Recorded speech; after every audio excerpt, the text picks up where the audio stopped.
Hola a todos, mi nombre es Patricio García Marchiñena, soy jefe de urolaparoscopía del Servicio de Urología del Hospital Italiano de Buenos Aires. Es un honor para mí formar parte de este curso de cáncer de próstata organizado por la Academia Nacional de Medicina junto a la Sociedad Argentina de Urología. El tema que nos convoca hoy es hablar de screening y detección precoz de cáncer de próstata desde una perspectiva urológica. A lo largo de esta charla vamos a tratar de afirmar algunos conceptos sobre qué significa hacer screening en una población, qué herramientas existen hoy en día para hacer screening en cáncer de próstata, cuál es la población que se encuentra en riesgo de padecer este cáncer y justificar de alguna manera por qué es importante cribar a esta población y hacer un diagnóstico precoz del cáncer de próstata. ¿Qué significa hacer screening? Screening es un método que suele aplicarse a patologías muy prevalentes con el objetivo de identificar una patología en fase temprana, en individuos aparentemente sanos que se encuentran en riesgo de padecer esa dolencia o esa patología, cuyo tratamiento temprano va a tener un impacto positivo en la calidad de vida de estos individuos o en la expectativa de vida de estos individuos. Cuando hablamos de cómo debe ser el instrumento ideal para hacer screening, idealmente decimos que tiene que ser poco invasivo, de fácil aplicación e impactar positivamente en la mortalidad de esta patología, ¿sí? Reducir la mortalidad. En cáncer de próstata existe el PSA o el antígeno prostático específico. Es un método de screening que ha sido cuestionado y sigue siendo cuestionado a pesar de su aplicación diaria.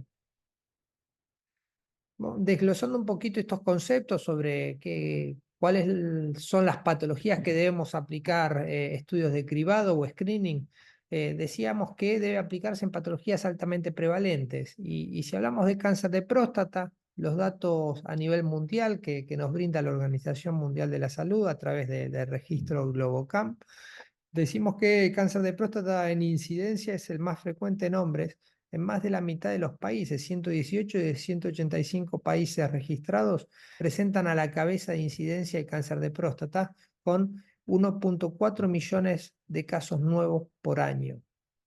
Si vamos a registros nacionales, el registro institucional de tumores de Argentina, organizado por el Instituto Nacional de Cáncer de nuestro país, nos dice que entre el año 2012 y 2018 casi un 34% de los pacientes que padecieron cáncer de próstata debutaron de manera metastásica, ¿sí? La demora desde el diagnóstico hasta iniciar el tratamiento fue alrededor de 3,6 meses y la sobrevida, si uno toma en cuenta todos los estadios de cáncer de próstata, era del 31%, ¿sí? Datos infinitamente peores a lo que reflejan los datos a nivel mundial, lo cual habla un poco del problema de salud que genera el cáncer de próstata en nuestra población. Decíamos que existe un marcador que es utilizado en la práctica diaria como método de cribado de cáncer de próstata y es el PSA o el antígeno prostático específico, que no es más que una glicoproteína producida por las células epiteliales de la próstata que está presente en suero y uno lo puede medir en suero a niveles muy bajos, a nivel de nanogramos sobre mililitro. Y a nivel seminal tiene una función proteasa que produce la lisis del coágulo seminal y favorece lo que es la motilidad espermática. Los niveles séricos del PSA se pueden afectar por múltiples razones, ¿sí? La hiperplasia prostática benigna es la causa más frecuente. El cáncer de próstata es otra de las causas que puede afectar estos niveles de PSA. Las inflamaciones o infecciones a nivel prostático de las vías urinarias, traumatismos perineales, instrumentación como cateterismo, citoscopía, biopsias, ¿sí? Pueden elevar el nivel de PSA. Decimos que la incidencia de cáncer de próstata es directamente proporcional a el aumento del PSA.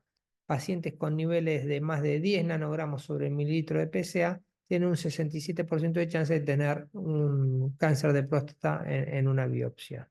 ¿Sí? Pero decimos que el PSA es específico de la próstata, pero no es específico de cáncer, ¿sí? No es perfecto, no es un marcador perfecto. Tiene pobre sensibilidad y especificidad para el diagnóstico de cáncer de próstata. No obstante, desde el año 87 a 91, el PSA se empezó a incorporar como marcador, como método de cribado de la población de los varones adultos, ¿sí? Para cribar cáncer de próstata. Y si uno va a la historia del screening con PSA, la mortalidad de cáncer de próstata ha ido cambiando a lo largo de la historia con la incorporación del screening. A mediados de los años 80 se empezó a utilizar el PSA como método de tamizaje de manera generalizada, ¿sí? Esto llevó a un aumento en el diagnóstico de cáncer de próstata con la consiguiente disminución de mortalidad, 37% de reducción de mortalidad cáncer específica comparado con los valores históricos. Pasamos de tener mortalidad de 30 individuos cada 100.000 habitantes a tener mortalidad de 20 individuos cada 100.000 habitantes post incorporación del PSA, una disminución total, ¿sí?, del 51%.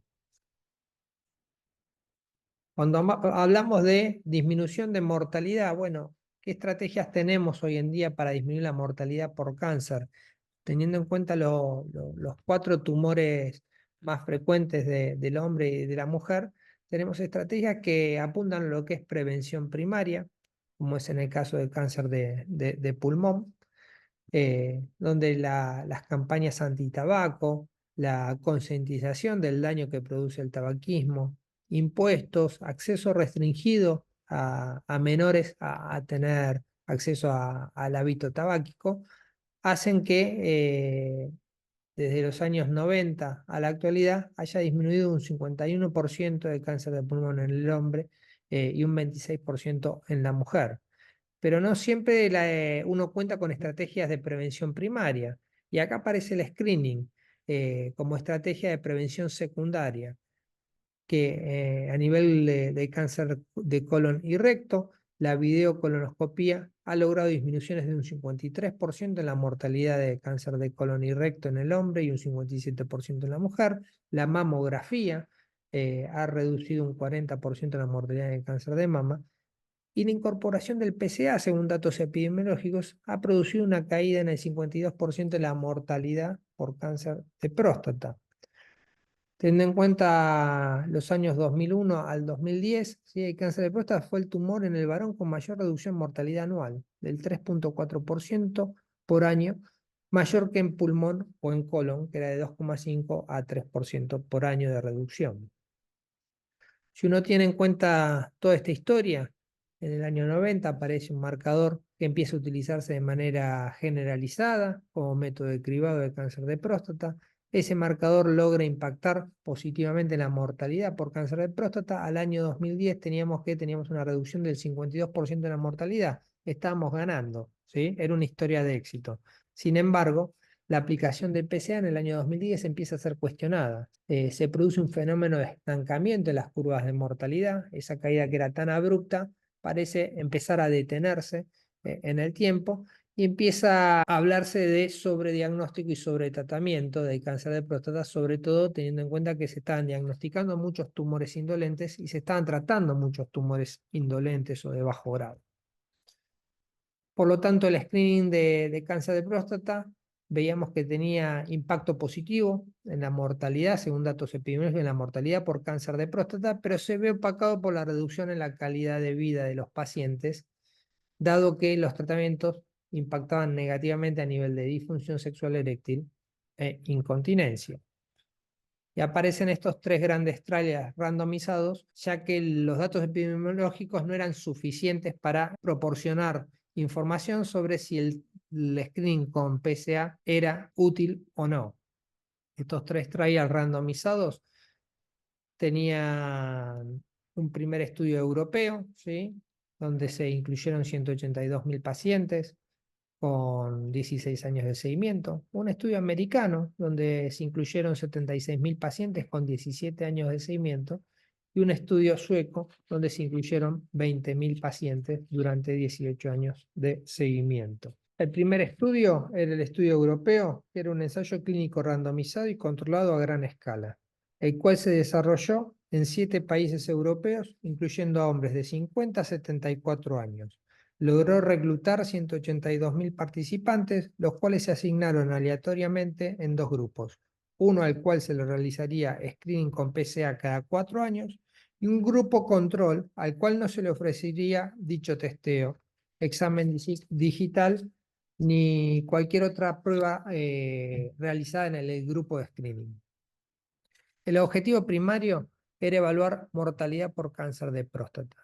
Con una mediana de seguimiento de 9 años, la incidencia acumulativa de cáncer de próstata lógicamente era mayor en el grupo testeado o que había recibido screening, de un 8,2% versus un 4,8% en el grupo control. El grupo testeado hubo un 29% menos muertes por cáncer de próstata que en el grupo control. Hubo un 41% de reducción de debut metastásico en el grupo testeado versus el grupo control, y el número necesario para testear era de 98 pacientes testeados, tratar a 5 para prevenir una muerte por cáncer de próstata. Luego, en el estudio de Göteborg, este era un ensayo que inició de manera independiente previo al estudio europeo. Algunos de los participantes de este estudio también participaron en el estudio europeo. Enroló 20.000 pacientes entre 50 a 64 años y eran randomizados con testeo con PCA cada 2 años o grupo control. Durante una mediana de seguimiento de 14 años se evidenció una incidencia acumulativa de cáncer de próstata mayor en el grupo testeado que en el grupo control, ¿sí? De 12,7% versus un 8,2% de incidencia de cáncer de próstata para el grupo control. Un 44% de reducción de mortalidad por cáncer de próstata en el grupo testeado, ¿sí? Y el número necesario para testear era 293 individuos, tratar a 12 para prevenir una muerte por cáncer de mama, algo similar a lo que sucedía en cáncer de mama. Y hasta acá teníamos dos estudios positivos que habían reducido la mortalidad por cáncer de próstata, ¿sí? El screening reducía la mortalidad por cáncer de próstata. Sin embargo, aparece el estudio americano, el PLSO, era un ensayo clínico multicéntrico desarrollado en Estados Unidos, donde se randomizaron 76.000 hombres de 55 a 74 años, a los cuales se les realizó un tamizaje con PSA y tacto rectal cada 6 y 4 años respectivamente, versus el estándar of care o el estándar de cuidado, que podría incluir de manera aislada un PSA. Luego de 13 años de seguimiento, los autores no lograron encontrar ninguna diferencia significativa a nivel de mortalidad cáncer específica entre el grupo control y el grupo screening. Si bien el tamaño muestral era importante, había gran contaminación de la muestra durante el desarrollo. Cerca de un 52% de los pacientes que estaban en el grupo control habían sido testeados con PCA. Y en realidad lo que dicen es que comparó el tamizaje programado, ¿sí? Con PCA cada 6 años y tacto cada 4 años, versus el tamizaje oportunista, que un 52% habían accedido a este tamizaje, por lo cual eso por ahí explica la falta de diferencia, ¿sí? Entre la mortalidad entre grupos. Aunque sí logró también demostrar que el screening anual podría poseer un valor limitado comparado con testeos menos frecuentes. O sea, pacientes que por ahí no eran testeados tan frecuentemente también tenían una mortalidad similar entre ambos grupos. Teniendo en cuenta esto, decimos que en los años 80 aparece el PCA, en el 86 la FDA lo aprueba como método de screening, en el 91 se empieza a masificar el testeo con PCA. Aparecen datos epidemiológicos a favor del testeo. Aparecen dos grandes trials a favor del testeo, donde disminuye la mortalidad por cáncer de próstata, y un trial donde no muestra diferencias y empieza a hablarse de los daños que está produciendo el PSA a nivel de calidad de vida, ¿sí? Sobre todo el PLCO, donde no logró demostrar el beneficio de mortalidad y sí habló de sobrediagnóstico y sobretratamiento.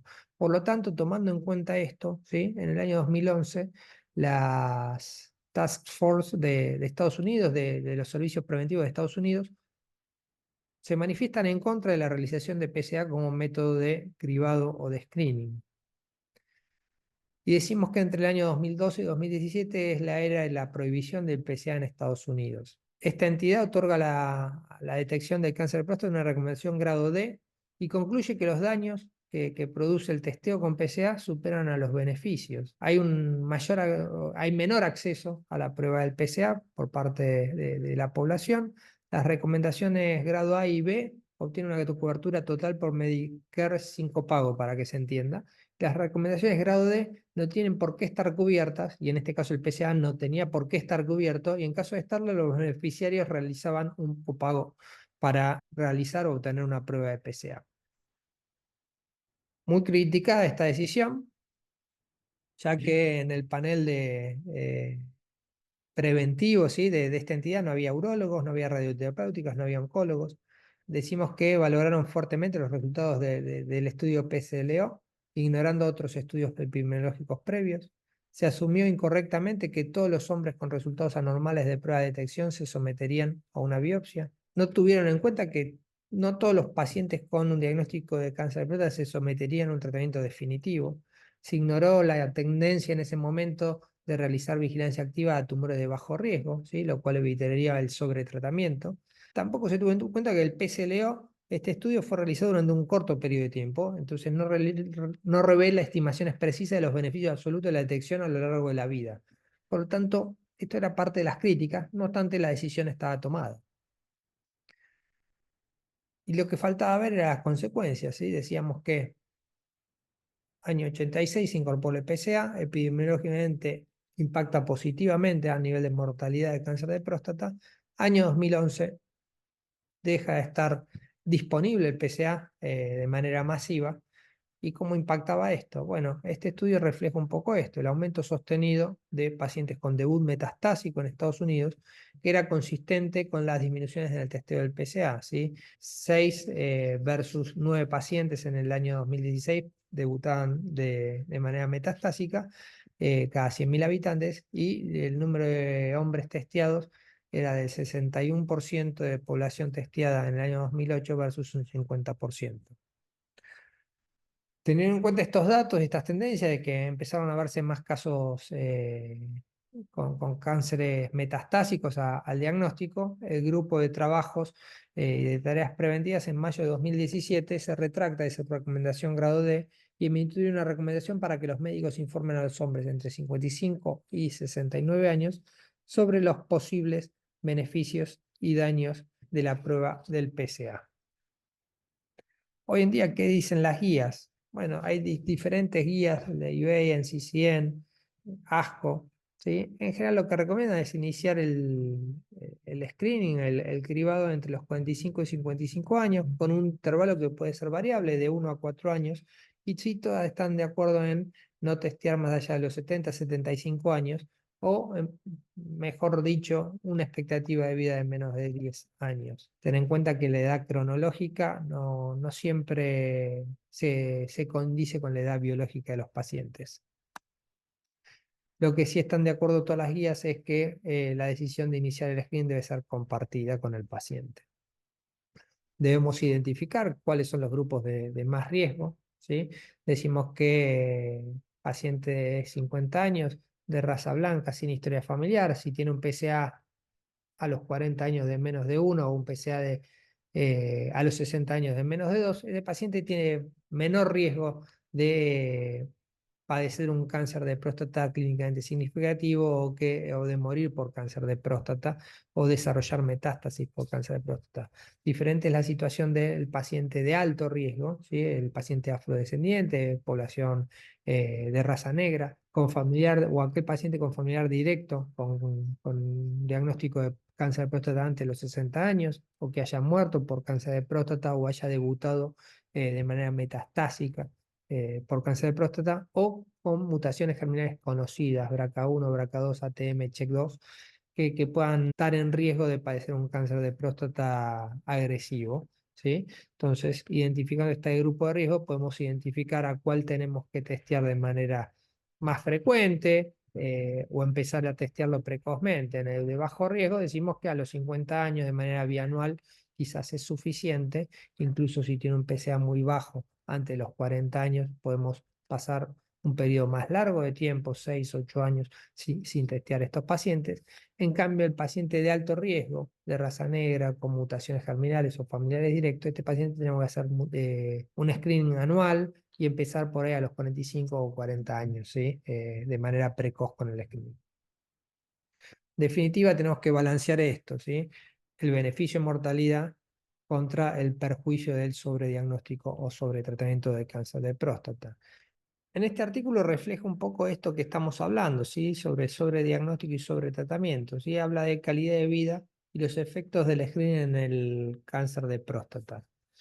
Este artículo un poco refleja de esto que estamos hablando, la calidad de vida de los pacientes que vamos a diagnosticar con cáncer de próstata.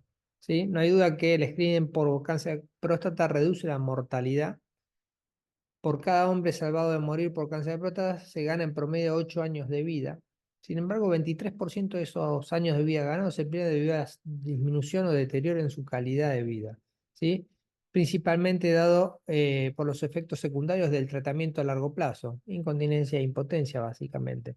Por lo tanto, tengamos en cuenta esto a la hora de iniciar un screening de cáncer de próstata, hacerlo en población que realmente se va a beneficiar con un tratamiento. Por lo tanto, cuando hablamos de screening, tratamos de hacer diagnóstico de cáncer de próstata significativos que van a impactar positivamente la mortalidad y dejar de lado quizás los cánceres de próstata que se van a mantener como enfermedad localizada o microscópica por mucho tiempo, ¿sí? Tratamos de diagnosticar los cánceres significativos. Y para eso necesitamos por ahí sensibilizadores. Estamos hablando solamente del PSA. Bueno, en este estudio hoy en día se revisa a ver si el tacto le aporta algo más al PSA como método de cribado. Decimos que el tacto se utiliza desde antes de la aparición del PSA para identificar el cáncer de próstata. Sigue siendo recomendado como estrategia de detección temprana en las guías, pero sabemos que tiene bajo rédito diagnóstico, del 2 al 18%, ¿sí? Depende un poco qué estudio se tome. Si uno toma el PSLO, el 2% de los tumores de próstata fueron diagnosticados por tacto. Existe variabilidad de interpretación del tacto según los distintos médicos, ¿sí? Y no deja de ser un método invasivo que puede alejar al adulto, ¿sí? De la consulta urológica. Decimos que el valor predictivo positivo del tacto es similar al del PSA, pero tiene menor tasa de detección de cáncer por separado, ¿sí? O sea, el tacto detecta menos tumores que el PSA por separado. Y la combinación del tacto y el PSA no aumentó la eficacia de diagnóstico, por lo tanto, en este estudio, en este metaanálisis, se cuestiona si el PSA tiene que ser parte de la estrategia de cribado en pacientes asintomáticos, ¿sí? Entonces, el tacto potencialmente podría omitirse como parte del screening y la detección temprana del cáncer de próstata en ausencia de signos y síntomas clínicos. Por lo tanto, tenemos que pensar en algún otro sensibilizadores, algo que mejore nuestro diagnóstico hacia los tumores clínicamente significativos. Y tenemos biomarcadores, PSA density y resonancia. Y sin meternos demasiado en estos temas, que muchos de estos van a ser tratados en futuras charlas, podemos quedarnos con estos dos últimos, ¿sí? El PSA density y resonancia prostática, que están al alcance de todos nosotros. ¿Sí? Y el objetivo de estos sensibilidades de todos es disminuir el sobrediagnóstico y sobretratamiento.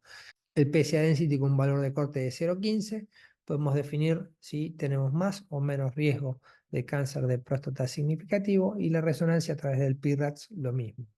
¿Sí? Cuando hablamos de PSA density o la densidad del PSA, es dividir el valor de PSA por volumen prostático, medido por ecografía o resonancia, y decimos que un paciente con un PSA density de menos de 0,09 tiene un 4% de probabilidad de tener un cáncer de próstata, versus un paciente con valores de más 0,15 tiene más posibilidad de tener un cáncer de próstata clínicamente significativo. ¿Sí? Es un predictor independiente independientemente del PIRADS, ¿sí? Entonces, muchas veces podemos utilizar o jugar con los dos sensibilizadores, el PSA density y la resonancia, para definir si hay que hacer o no una biopsia en un paciente.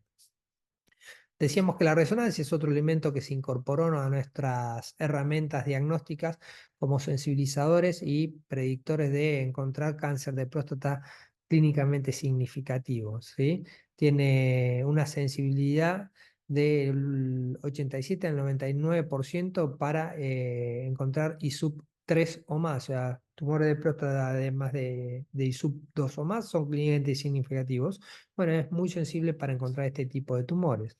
Decimos que cuando la resonancia informa un PIRADS 2, tenemos un 9% de chance de estar perdiéndonos de un cáncer de próstata clínicamente significativo, ¿sí? PIRADS 1 y 2, ¿sí? Decimos que 1 de cada 10 va a poder tener un cáncer de próstata clínicamente significativo, pero 9 no.